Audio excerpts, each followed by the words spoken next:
Gracias por escuchar los podcasts de Radio Exterior. Acceda a todos los programas en rtv.es/a-la-carta. Well, we're lucky to have in our studio today a colleague of ours whom we don't get to see very often, Javier Sanchez, who is the head of the European Spectrum Strategy and Research and Development of our own Radio Televisión Española, the corporation for which we work. Javier Sanchez, welcome. Happy to be here. Thank you. Thank you so much. Well, now, Javier Sanchez works in departments that most of us here at the broadcaster are entirely ignorant of. And so I'm going to begin, Javier, by asking you, what is European spectrum strategy? This is quite surprising that people don't understand what is the spectrum. And the spectrum is the part of the electromagnetic range we have in the nature in order to transmit some data, TV programs, radio programs, etc. of the wireless service in the world go through the spectrum. And the radio spectrum and TV spectrum is a slice of the whole electromagnetic spectrum available for all kind of service, like satellite, spatial exploring, and so on. This is tremendous. So the spectrum, I'm just going to repeat what you said.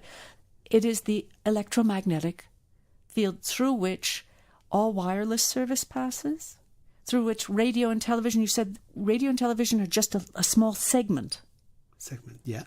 Wow. And what is the European spectrum strategy?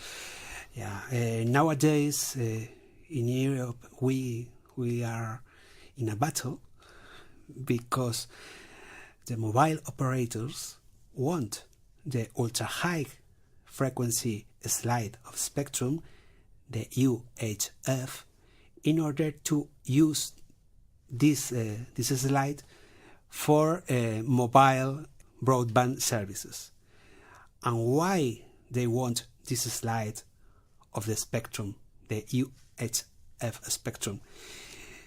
Well, it's a matter of money, like everything in this moment. Now, you say it's the mobile operators want a slice of the UHF. Now, who uses UHF right now? Yeah, UHF now is used only for digital terrestrial television, but is not used for mobile internet service, broadband service, wireless services. Yeah, perhaps people heard about the digital dividend.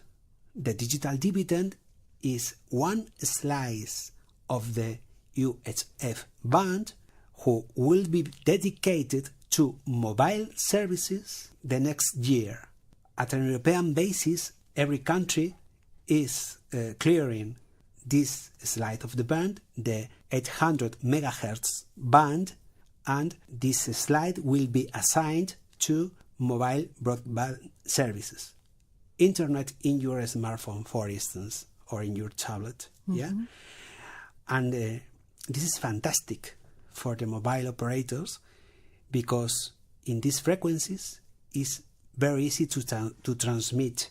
They need fewer base stations for their service they are deploying if they use the frequencies of the ultra-high frequency band. So fewer base stations is less money for them. I mean, it's a great savings for them. Yeah, great savings because the factor is 4:1, 8:1, even in some cases 16:1, the reduction.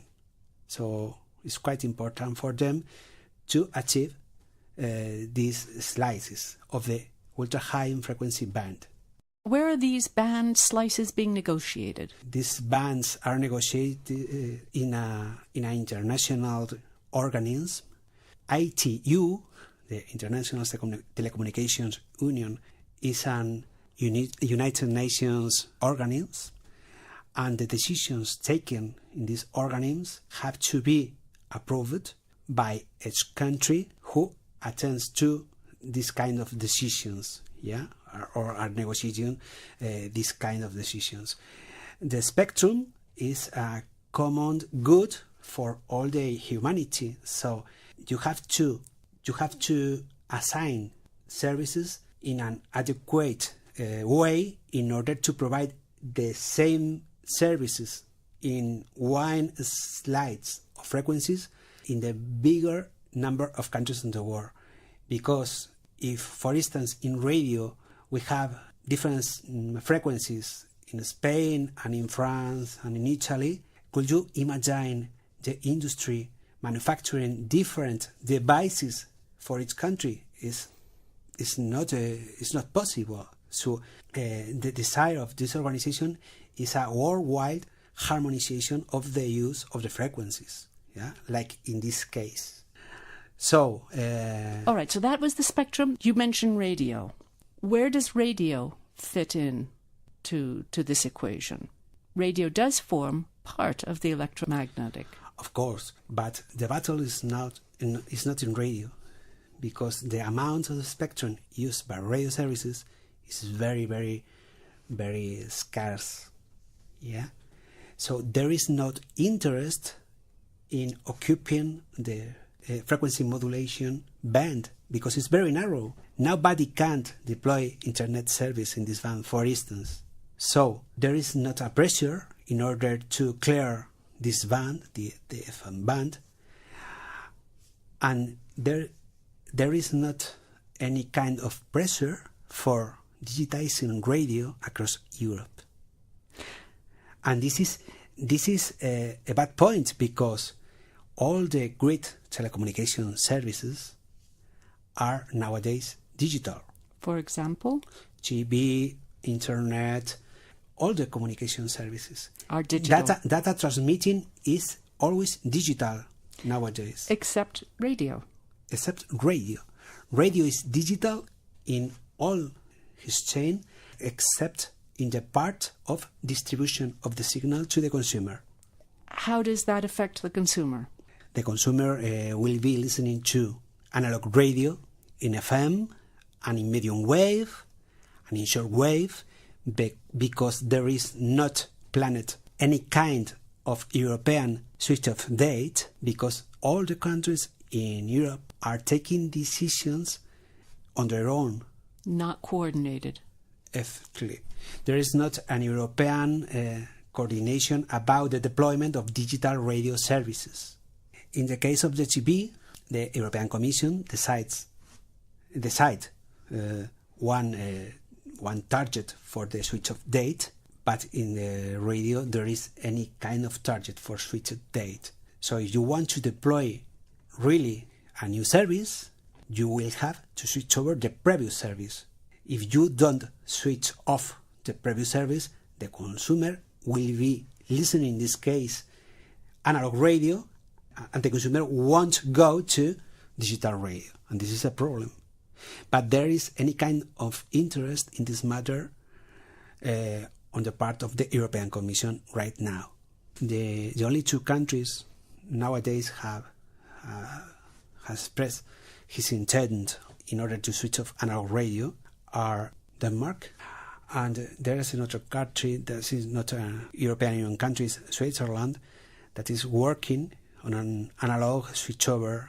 They think they can do it in 2-3 years more or less, because they nowadays have 95-98% of the population covered now in Switzerland, and they are thinking some kind of conditions that must be given in order to switch off analog radio. So they're studying. They're in the process of studying it. Yeah.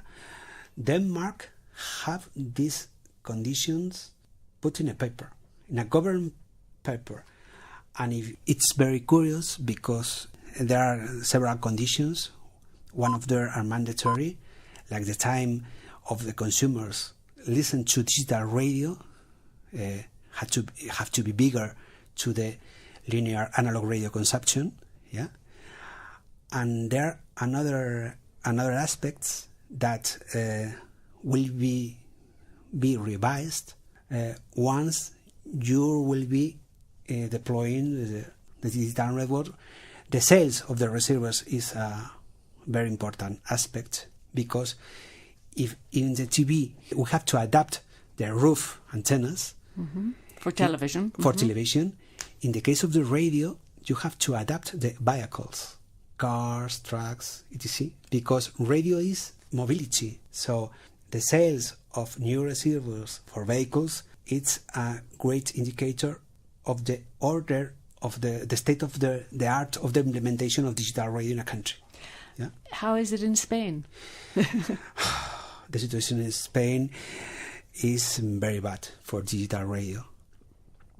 You're not seeing many car manufacturers putting in these new receivers? It's very curious because if you go to the premium brands like Mercedes, Audi, Volkswagen, you can find that DAB radio is an extra. Oh, so they do have here in Spain, because these big manufacturers put products in the market on an European basis. And there are countries like Germany, like Netherlands, like UK, like Switzerland, in where, in some cases, DAB or DAB+, the evolution of the standard, the primitive standard for digital radio, is a standard equipment of the vehicle sold. So this is an important thing in order to consider. But digital radio in Spain never has been promoted, and we had a law to migrate from DAB, the first digital radio standard, to DAB+. This migration had to be done 2 years ago. As ordered by whom? What organizations requires this change? The Ministry of Industry, the government, the Spanish government. Mm-hmm. So 2 years ago they said we must make this change. Yeah, and it has not been done by right now. So it's really appalling. Now, a very simple, what is the advantage of digital radio over analog radio? Digital radio, the concept that we are thinking in European Broadcasting Union is that digital radio is not only audio, broadcasting audio. The radio, as a mass media, had to evolve to something new in order to retain his own personality of service. Yeah? But the radio has to evolve, but preserving its identity. You have to maintain the protagonism of the audio in this new digital radio. For us in European Broadcasting Union, digital radio is not internet radio. Digital radio is broadcasting digital radio and new features in order to enhance the experience of their radio listeners. So digital radio contains all of it. You said preserving the identity of radio, which again you said is audio. It's also transportable. On the move, radio yes. on the move. I'm speaking with Javier Sanchez, who is the head of the European Spectrum Strategy and Research and Development of Radio Televisión Española, our corporation here.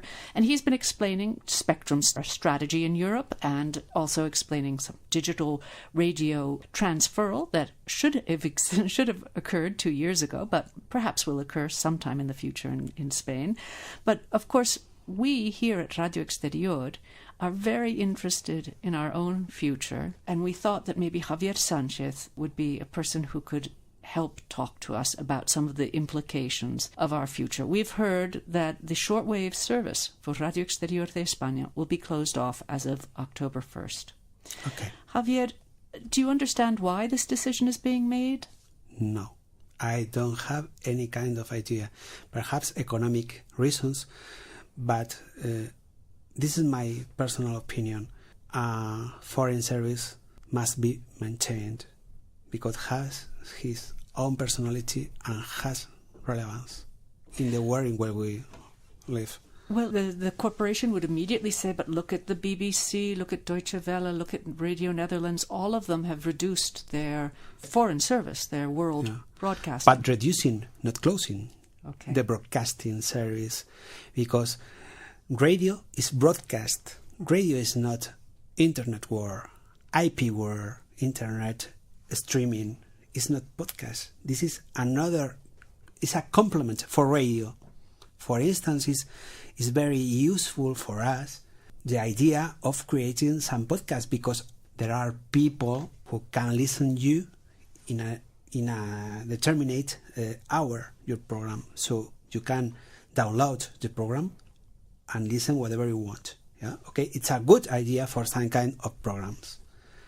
But IP radio, understand as streaming, is much more expensive for broadcasters and for the consumer, because they have to pay for the data they are receiving. They have to connect to internet to listen radio.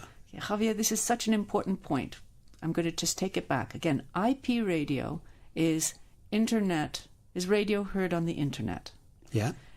It is no longer broadcast over the air. And as you're saying now, it's more expensive for the consumer. I understand that immediately. How is it more expensive for the broadcaster or the producer of content?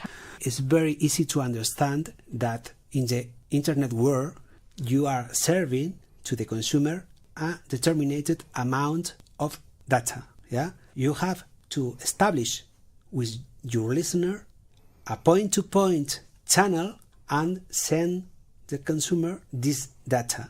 Yeah, it represents an amount of kilobits per second, and if you have few listeners, the amount is not relevant.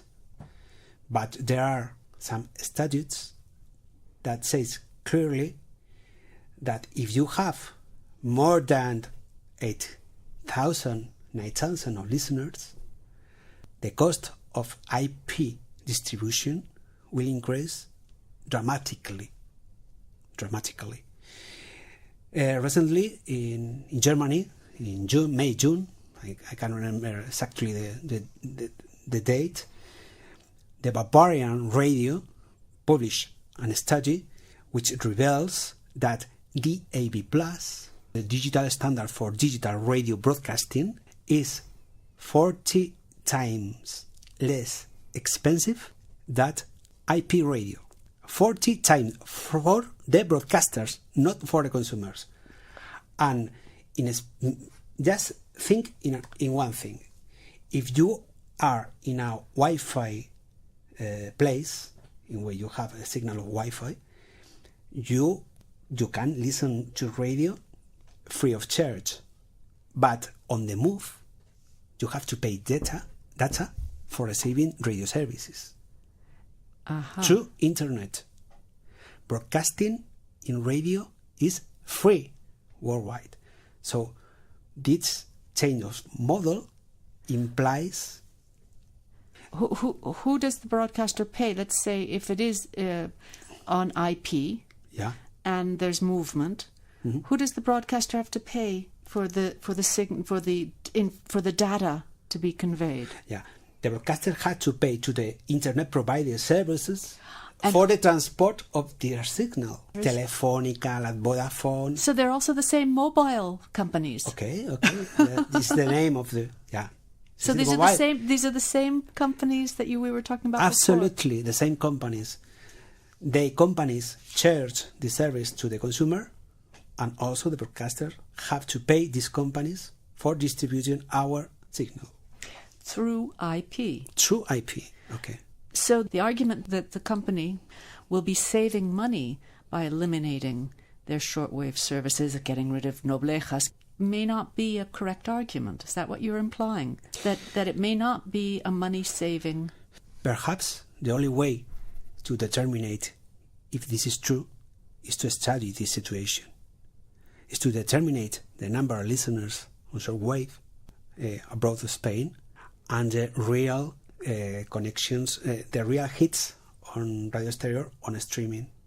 And thinking in one thing. Shortwave radio is very important in zones without internet, and shortwave radio is very listened in zones without internet. If you shut down shortwave, you leave these zones without radio, this kind of foreign service of radio. And there is another important point. In case of great disasters, natural disasters. Natural disasters like a hurricane or something like that, radio is normally the only way to inform to the population about something. For instance, BBC Foreign Service transmit some kind of information to India in case of natural disasters. Local disasters in India are being informed from UK by the BBC. Because the radio waves remain open, remain operable. Absolutely. Well, this is, of course, chilling. Our listeners are well aware of this. Javier Sanchez, I want to ask you more about what is going to happen in Radio Exterior's future. You say that Radio Exterior will be transmitted by internet. We were just saying that by IP. Our listeners will need to use their computers, or their mobile devices. Yeah. What other ways will Radio Exterior continue to be Another broadcast? platforms, yeah. The satellite, we have nowadays our emissions in satellite in a worldwide basis. Yeah. Okay, now how can a listener connect to us by satellite? We need a TV set capable of receiving satellite TV. Oh, so our radio listeners will have to, if they want to get us via satellite, will have to listen to us on their television set? That's right. Yes, because as like in the case of digital terrestrial television, there are radio programs transmitted and TV programs.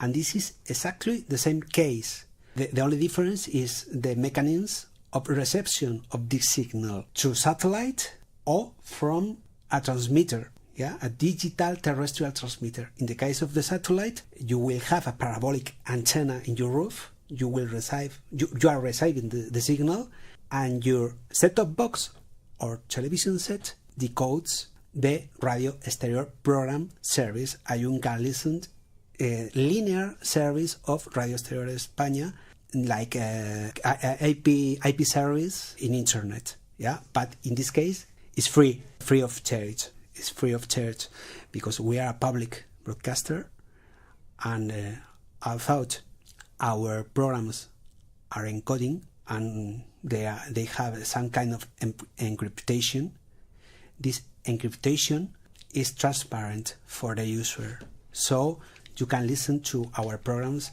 free of charge. This is not a paid television. Okay, but you still need to have the satellite disk. You need the satellite. On your building or in your neighborhood or... The satellite disk is neat. We've heard that for example, the English language broadcast will probably go out at 1 a.m, Spanish time. And here in Spain, how will people listen to Radio Exterior? In Spain, we have 2 additional mechanisms for listening to Radio Exterior. In digital terrestrial television here in Spain, we have a radio program. And in digital radio, DAB, in Madrid and Barcelona, you can listen to Radio Exterior de España, but using a DAB receiver. Yeah, it's a special receiver, digital radio receiver. Now, of course, some of our most important listeners for our Spanish language service are at sea. What will happen to them? Internet is questionable at sea. What about satellite? It's quite difficult to receive satellite broadcasting in the sea because the ships are moving and you need a static reception. So it's very important that the antenna is static because you have to orient the antenna to the satellite exactly. For instance, you have a declination and elevation, and you have to orient the antenna exactly to the satellite. If you have some kind of oscillations, the signal will be lost. At sea, it's impossible not to have oscillations. Does that mean that the Spanish fishermen who are around the world, or the Spanish sailors and naval officers, will no longer be able to hear Radio Exterior? Unfortunately, that's true. That is true. I have to say that when the Alacrana, I don't know if you remember, the ship was hijacked, and all of the members of the crew depended for all of those months that they were hijacked, to listening to Radio Exterior. They were allowed to listen. Yes, I know. And it was what helped them sort of maintain their optimism during this very long, difficult period. Mm-hmm. So this is going to be lost. Yes. Sorry, but this will be lost. This kind of service. And as Javier Sanchez, who is the head of European Spectrum Strategy and Research and Development of Radio Televisión Española, has told us, even though we're hearing that the reason for the shutdown is economic, it may not be the best economic decision. It doesn't make any sense, this shutdown, for me, personally. Well, thank you so much, Javier Sanchez. Oh, thank you. It's a pleasure.